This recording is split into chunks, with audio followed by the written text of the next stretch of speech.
কে মান্নান, এখন তোমার আসার সময় হলো। জাহাঙ্গীর ঘটক, তোমারও কি আসার একটা সময় হলো? কত বেলা কি কম হইলো? আমার অবস্থা পুরো বুঝতে চাও না কাকা। এদিকে যে ঘটনা একটা ঘটে গেছে কাকা। মান্নান, কি ঘটনা আমাকে একটু খুলে বলো। কাকা, বাড়ি থেকে আসার সময় দেখলাম চাচি ওই যে বটি দেওয়া আছে না, ধার দিতেছে। মান্নান, বিষয়টা তুমি বুঝতে চাও না? বাড়িতে নতুন বউ আসবি না, সেই জন্যে ভালো মন্দ রান্না করা লাগবি। আমার মনে হয় তোমার চাচি হাঁস মুরগি জব করার জন্যে দাও ধার দিচ্ছে। ভয় পাওয়ার কোনো কারণ নাই, বুঝছো জাহাঙ্গীর?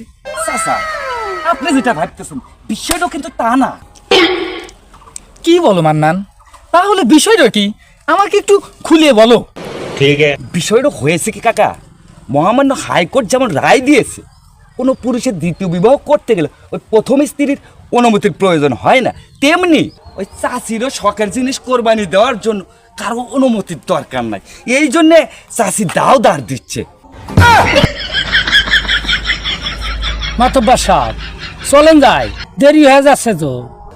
জাহাঙ্গীর, আমার বিবি তার শখের জিনিস কোরবানি দিবে, সেটা কি তুমি বুঝতে পারিছো? মাতব্বর সাহেব, কোরবানি তো দেরি আছে, তা ছাগল না গরু? জাহাঙ্গীর ঘটক, তুমি জিনিসটা বুঝতে চাও না? আমি দ্বিতীয় বিয়ে করার পরই তার শখের জিনিসটা কোরবানি দিবে, বুঝছাও?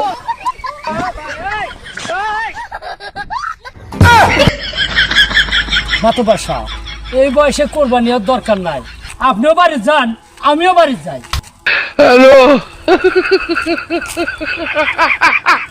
আমার নাম রাখো তোমার দ্বিতীয় বিয়ের রায়।